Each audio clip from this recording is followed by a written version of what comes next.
আকাশবাণী খবর পড়ছি পার্থপ্রতিম মিত্র। প্রথমে বিশেষ বিশেষ খবর। অপারেশন সিন্ধুর আওতায় ১১০ জন ভারতীয় ছাত্রছাত্রীকে নিয়ে একটি বিমান উত্তর ইরান থেকে আজ নতুন দিল্লি পৌঁছেছে। আরও তীব্র হয়েছে ইসরায়েল ইরান সংঘাত।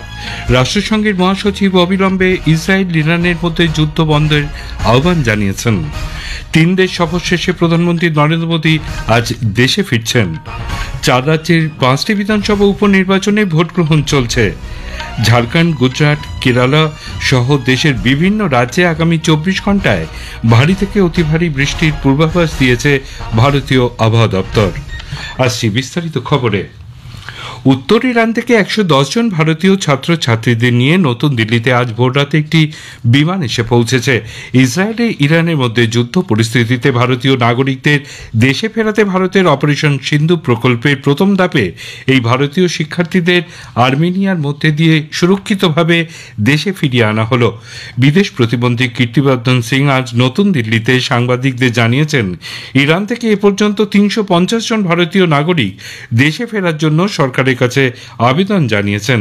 তিনি বলেন, আরও একটি ভারতীয় বিমান আটকে থাকা ভারতীয়দের ফিরিয়ে আনতে তুর্কমেনিস্তানের উদ্দেশ্যে রওনা দিয়েছে। শ্রী সিং জানিয়েছেন, ভারতীয় নাগরিকদের নিরাপদে দেশে ফিরিয়ে আনার জন্য সব রকম ব্যবস্থা গ্রহণ করা হয়েছে। हमारी गवर्नमेंट पूरी कोशिश करेगी कि जितने भी हमारे देश के लोग हैं ईरान में, उनको सबको सेफली ले आने का हम लोगों की बहुत बड़ी जिम्मेदारी है और उसको हम लोग पूरा करेंगे। आज भी एक प्लेन जा रहा है फिर से तुर्कमेनिस्तान, वहां से अपने इंडियन नेशनल्स को लाने के लिए, और जैसे जैसे हमारे ये नंबर्स और रिक्वेस्ट आया करेंगी, हम लोग यहाँ से चार्टर्ड फ्लाइट्स भेजा करेंगे अपने नेशनल्स को वापस लाने। हम लोगों के पास करीब 350 से अधिक रिक्वेस्ट आ गई हैं। এদিকে আরও তীব্র হয়েছে ইরান ও ইসরায়েলের মধ্যে সংঘাত। ইসরায়েল আক্রমণের তেজ আরও বাড়িয়েছে। আজ ইরানের আরাক অঞ্চলের খোন্দা পরমাণু কেন্দ্রে হামলা চালিয়েছে ইসরায়েলি বায়ুসেনা। পরমাণু কেন্দ্রটির হেভি ওয়াটার রিসার্চ রিঅ্যাক্টরে হামলা চালানো হয়েছে বলে খবর। এছাড়াও ইরান জুড়ে ইসরায়েল এয়ার স্ট্রাইক করছে বলেও দাবি করেছে ইরান প্রশাসন। ফলে বাড়ছে হতাহতের সংখ্যা। ইরানের জাতীয় পুলিশের সদর দপ্তর লক্ষ্য করে ইসরায়েল হামলা চালিয়েছে বলে খবর। আহত হয়েছেন বেশ কয়েকজন। এই পরিস্থিতিতে ইসরায়েলের প্রতিরক্ষামন্ত্রী কাটজ দাবি করেছেন, ইরানের জনসুরক্ষা বিভাগের সদর দপ্তর ধ্বংস করে দেওয়া হয়েছে। ইরানের প্রশাসন এবং মানবাধিকার গোষ্ঠীগুলির অনুমান, যুদ্ধ শুরু হওয়ার পর থেকে কমপক্ষে ৫৮৫ জন নিহত এবং ১৩০০ জনেরও বেশি আহত হয়েছেন। এদের মধ্যে অনেকেই সাধারণ নাগরিক। ইসরায়েল ও ইরানের মধ্যে ক্রমবর্ধমান উত্তেজনার মধ্যেই প্রতিরক্ষা সচিব রাজেশ কুমার সিং ইসরায়েলের প্রতিরক্ষা মন্ত্রকের মহানির্দেশক মেজর জেনারেল আমির বারামের সঙ্গে টেলিফোনে কথা বলেন। সামাজিক মাধ্যমে এক পোস্টে প্রতিরক্ষা মন্ত্রক জানিয়েছে, উভয় নেতা পশ্চিম এশিয়ার বর্তমান পরিস্থিতি নিয়ে আলোচনা করেন। গত শুক্রবার প্রধানমন্ত্রী নরেন্দ্র মোদী ইসরায়েলের প্রধানমন্ত্রী বেঞ্জামিন নেতানিয়াহুর সঙ্গেও কথা বলেন। রাষ্ট্রসংঘের মহাসচিব আন্তোনিও গুতেরেস অবিলম্বে ইসরায়েল ইরানের মধ্যে যুদ্ধবন্ধের আহ্বান জানিয়েছেন। দ্রুত যুদ্ধবিরতি ঘোষণার কথাও বলেন তিনি। মধ্যপ্রাচ্যে ক্রমাগত উত্তেজনা বৃদ্ধি পাওয়ার উদ্বেগ প্রকাশ করে মহাসচিব বলেন, এই যুদ্ধ আরও আন্তর্জাতিকীকরণ হওয়ার আগেই বন্ধ হওয়া প্রয়োজন। দুপক্ষের মধ্যে আরও পক্ষ যুক্ত হলে এই অঞ্চলে ভয়ঙ্কর পরিস্থিতির সম্মুখীন হবে। একই সঙ্গে আন্তর্জাতিক শান্তি ও নিরাপত্তা বিঘ্নিত হবে। সাধারণ জনগণের মৃত্যুতে উদ্বেগ প্রকাশ করে শ্রী গুতেরেস আলোচনার মাধ্যমেই সমস্যা সমাধানের ওপর জোর দিয়েছেন। এদিকে ইসরায়েল ও ইরানের মধ্যে যুদ্ধ পরিস্থিতির অবসান ঘটাতে রাশিয়ার রাষ্ট্রপতি ভ্লাদিমির পুতিন মধ্যস্থতা করার প্রস্তাব দিয়েছেন। সেন্ট পিটার্সবার্গে আন্তর্জাতিক অর্থনৈতিক সম্মেলনের মধ্যে একটি গোলটেবিল বৈঠকে পুতিন বলেন, তেহরানের পারমাণবিক প্রকল্প যাতে শান্তিপূর্ণভাবে হয় ও ইসরায়েলের নিরাপত্তার বিষয়কে মাথায় রেখে মস্কো দুই দেশের মধ্যস্থতায় সহায়তা করতে পারে।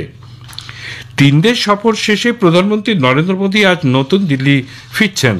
সফরকালে এক উচ্চ পর্যায়ের বৈঠকে ভারত ক্রোয়েশিয়া সম্পর্কের জন্য ভবিষ্যতের কৌশলগত সহযোগিতার ক্ষেত্র গড়ে তুলবে।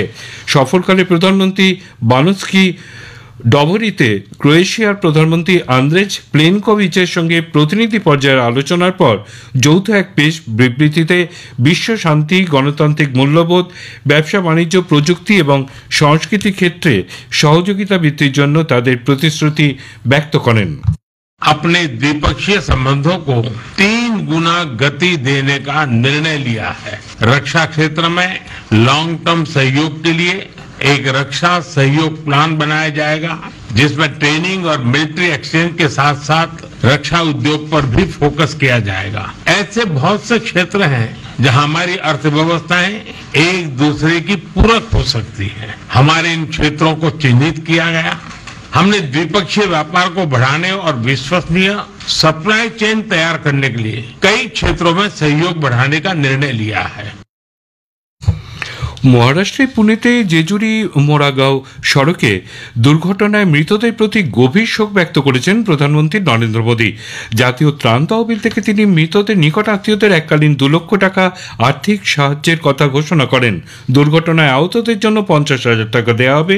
উল্লেখ্য, গত সন্ধ্যায় পুনা জেলার সড়ক দুর্ঘটনায় 8 জনের মৃত্যু এবং 5 জন গুরুতর আহত হন। দ্রুতগতির একটি যাত্রীবাহী গাড়ি মালবাহী একটি গাড়িকে ধাক্কা মারলে এই দুর্ঘটনা ঘটে।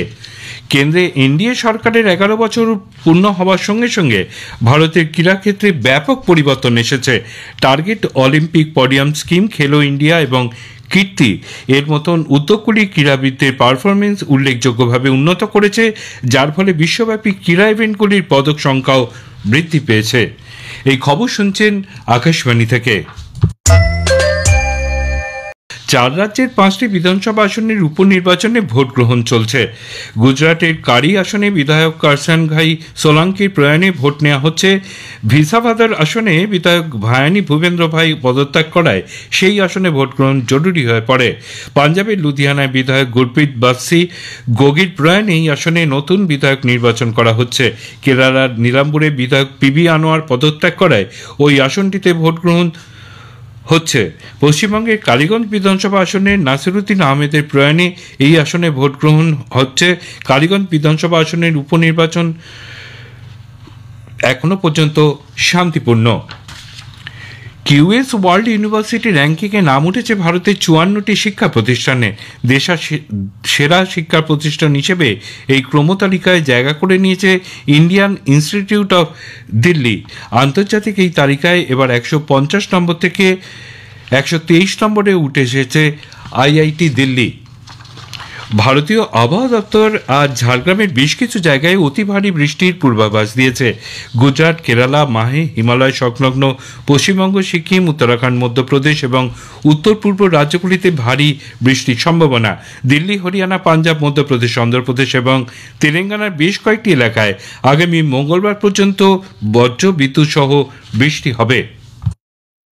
Southwest monsoon further advanced over Bihar, including Western Himalayan region. We have given red color warning mainly for the Jharkhand because continuously heavy rainfall today and tomorrow. Because well-marked low pressure area very active over GWB region in Jharkhand. Today on 19th June, it is likely to move further to northwest. Gujarat region and the Rajkot and Konkan Goa, Madhya Maharashtra, we have given very heavy to extremely heavy rainfall warning with red color because further to the north, actually Delhi and northwest India, we have given thunderstorm warning for today and tomorrow. The Western Himalayan region, Uttarakhand, Himachal Pradesh may get heavy rainfall and thunderstorm during next 2 to 3 days. শুনলেন আবহাওয়া বিজ্ঞানী আর কে জেনামনির বক্তব্য। আন্তর্জাতিক যোগ দিবস নিয়ে বিশেষ আলোচনা শুনবেন আজ রাত 8টায় গীতাঞ্জলি প্রচার তরঙ্গ ও ডিটিএইচ পরিষেবায়। স্বামী বিবেকানন্দ যোগ অনুসন্ধান সংস্থানের অধিকর্তা ডক্টর অভিজিৎ ঘোষের সঙ্গে কথা বলেছেন সুস্মিতা মণ্ডল। যোগাভ্যাসে পদকজয়ী কয়েকজনের কথাও শোনা যাবে। সংবাদ বিভাগ প্রযোজিত অনুষ্ঠানটি আকাশবাণী সংবাদ কলকাতার সোশ্যাল মিডিয়া প্ল্যাটফর্মেও পাওয়া যাবে। প্রধানমন্ত্রী নরেন্দ্র মোদী এ মাসের 29 তারিখ আকাশবাণীতে মন কি বাত অনুষ্ঠানে তার চিন্তাভাবনা দেশ বিদেশের মানুষের সঙ্গে ভাগ করে নেবেন। এটি হবে মন কি বাতের 123তম পর্ব। বেলা 11টা থেকে আকাশবাণী এবং দূরদর্শনের সবকটি চ্যানেল এবং Akashvani news on AIR website, mobile app, প্রধানমন্ত্রীর দপ্তর ও তথ্য সম্প্রচার মন্ত্রকের ওয়েবসাইট ও ইউটিউব চ্যানেলেও মন কি বাত সম্প্রচারিত হবে। শেষ করার আগে খবরের বিশেষ অংশ আরেকবার। অপারেশন সিন্দুর আওতায় 110 জন ভারতীয় ছাত্রছাত্রীকে নিয়ে একটি বিমান উত্তর ইরান থেকে আজ নতুন দিল্লিতে পৌঁছেছে। আরও তীব্র হয়েছে ইসরায়েল ইরান সংঘাত। 3 দেশ সফর শেষে প্রধানমন্ত্রী নরেন্দ্র মোদী আজ দেশে ফিরছেন। খবর শেষ হলো, এরপরই শুনুন স্থানীয় সংবাদ। আকাশবাণী কলকাতা, খবর পড়ছি সুদীপ বসু। বিক্ষিপ্ত কিছু ঘটনা ছাড়া কড়া নিরাপত্তায় নদিয়ার কালীগঞ্জ বিধানসভা কেন্দ্রের উপনির্বাচনে ভোটগ্রহণ শান্তিপূর্ণভাবে এগিয়ে চলেছে। বেলা 11টা পর্যন্ত গড়ে 30.64% ভোট পড়েছে। একটি প্রতিবেদন। কালীগঞ্জ বিধানসভার উপনির্বাচনে ভোট গ্রহণ পর্ব শান্তিপূর্ণভাবে এগিয়ে চলেছে। নিম্নচাপের জেরে বৃষ্টির ফলে এখনো পর্যন্ত ভোটের হার তেমন আশানুরূপ নয়। বিভিন্ন জায়গায় ধীর গতিতে চলেছে ভোট। চট্টগ্রাম কলোনি প্রাথমিক বিদ্যালয়ে মডেল বুথ খোলা হয়েছে। সেখানে রয়েছে সেলফি জোন, ভোটারদের বসবার স্থান, পর্যাপ্ত পানীয় জলের ব্যবস্থা, mobile deposit point, voter assistant booth. অন্যদিকে এই কেন্দ্রে মহিলা পরিচালিত 2টি বুথ খোলা হয়েছে। বিবেকানন্দ বিদ্যাপীঠে মহিলারাই সমস্ত কাজ সামলাচ্ছেন ভোট গ্রহণের। অনুপম মদক, আকাশবাণী সংবাদ, দেবগ্রাম, নদিয়া। খিদিরপুর বাজার সহ সাম্প্রতিককালে রাজ্যে একাধিক অগ্নিকাণ্ডের ঘটনায় প্রমোটিং এর কোনো যোগ নেই বলে রাজ্য সরকার দাবি করেছে। এ বিষয়ে বিরোধীদের তোলা অভিযোগের জবাব দিয়ে রাজ্যের পুর নগর উন্নয়ন মন্ত্রী ফিরহাদ হাকিম আজ বিধানসভায় বিবৃতি দেন। তিনি বলেন, সাম্প্রতিককালে রাজ্যে বেশ কয়েকটি বড়সড় অগ্নিকাণ্ড ঘটেছে, যার জন্য তিনি অপরিকল্পিত নগরায়ন এবং সাধারণ মানুষের সচেতনতার অভাবকেই দায়ী করেন। দমকল মন্ত্রী সুজিত বসু জানান, অগ্নিকাণ্ডের বাড়বাড়ন্ত নিয়ে সরকার উদ্বিগ্ন, সেজন্য একটি কমিটি তৈরি করা হয়েছে। এই কমিটি অগ্নিকাণ্ড রুখতে মান্য কার্যবিধি এসওপি তৈরি করবে। বিধানসভার উল্লেখ পর্বে বিরোধী দলনেতা শুভেন্দু অধিকারী রাজ্যের অগ্নি নির্বাপন পরিকাঠামোর বেহাল দশা নিয়ে সরব হন। তিনি বলেন, 2025 সালে 12টি বড় অগ্নিকাণ্ডের ঘটনা ঘটেছে শহরে, যার মোকাবিলার মতো পরিকাঠামো রাজ্য সরকারের নেই। রেগুলার মনিটরিং নেই। দ্বিতীয়ত, ফায়ার ব্রিগেড, কর্পোরেশন, পুলিশ বা জেলা স্তরেও পৌরসভা বা জেলা প্রশাসনের কোনো সমন্বয় নেই। গজা পেড়া বিতরণের যেভাবে মনিটরিং হচ্ছে, এক্ষেত্রে কিন্তু সেই মনিটরিং নেই। এটা জনস্বার্থে বড় জিনিস। মমতা বন্দ্যোপাধ্যায়ের আমলে সরকারিভাবে 150 জন ফায়ার ব্রিগেডের অপদার্থতার জন্য দম বন্ধ হয়ে মারা গেছে বা আগুনে পুড়ে মারা গেছে। রাজ্যে স্নাতক স্তরে ভর্তির জন্য গতকাল চালু হওয়া কেন্দ্রীয় পোর্টালে ভালো সাড়া মিলেছে বলে শিক্ষা দপ্তর জানিয়েছে।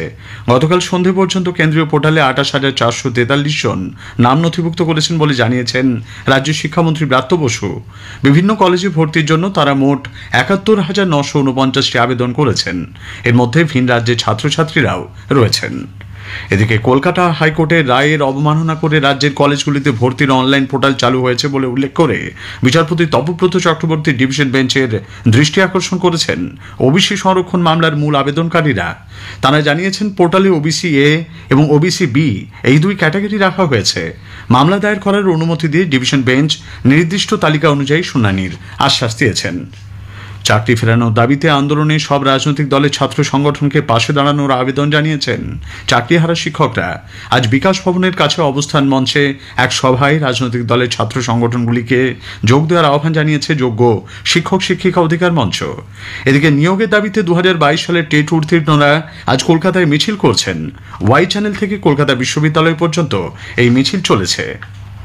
নিম্নচাপের প্রভাবে আজও রাজ্যের বিভিন্ন জেলায় ভারী থেকে অতি ভারী বৃষ্টির পূর্বাভাস দিয়েছে আবহাওয়া দপ্তর। পুরুলিয়া, বাঁকুড়া, পশ্চিম বর্ধমান, ঝাড়গ্রাম ও পশ্চিম মেদিনীপুর জেলায় জারি রয়েছে লাল সতর্কতা।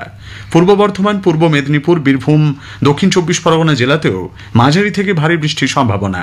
অন্যদিকে উত্তরবঙ্গের দার্জিলিং, জলপাইগুড়ি, আলিপুরদুয়ার ও উত্তর দিনাজপুর জেলায় বিক্ষিপ্তভাবে বজ্রবিদ্যুৎ সহ ভারী থেকে অতি ভারী বৃষ্টি ও ঝোড়ো হাওয়া বয়ে যাওয়ার সম্ভাবনা রয়েছে।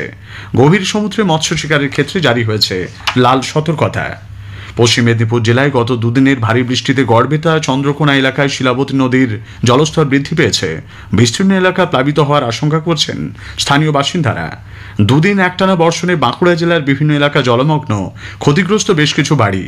পুরুলিয়া জেলার বহু এলাকায় টানা বৃষ্টিতে বিপর্যস্ত জনজীবন, অনেক স্থানে নদীর উপরে থাকা অস্থায়ী সেতু ভেসে গেছে। রাতভর টানা ভারী বৃষ্টিতে সিকিম এবং পশ্চিমবঙ্গের সংযোগকারী গুরুত্বপূর্ণ 10 নম্বর জাতীয় সড়কে 2 জায়গায় ধস নেমেছে। পশ্চিমবঙ্গ সিকিমের মধ্যে সড়ক যোগাযোগ কার্যত স্তব্ধ। নামচি জোরথাং রোডেও ধসের জেরে সম্পূর্ণভাবে বন্ধ রয়েছে যান চলাচল। আন্তর্জাতিক যোগ দিবস নিয়ে বিশেষ আলোচনা শুনবেন আজ রাত 8টায় গীতাঞ্জলি প্রচার তরঙ্গ ও ডিটিএইচ বাংলা পরিষেবায়।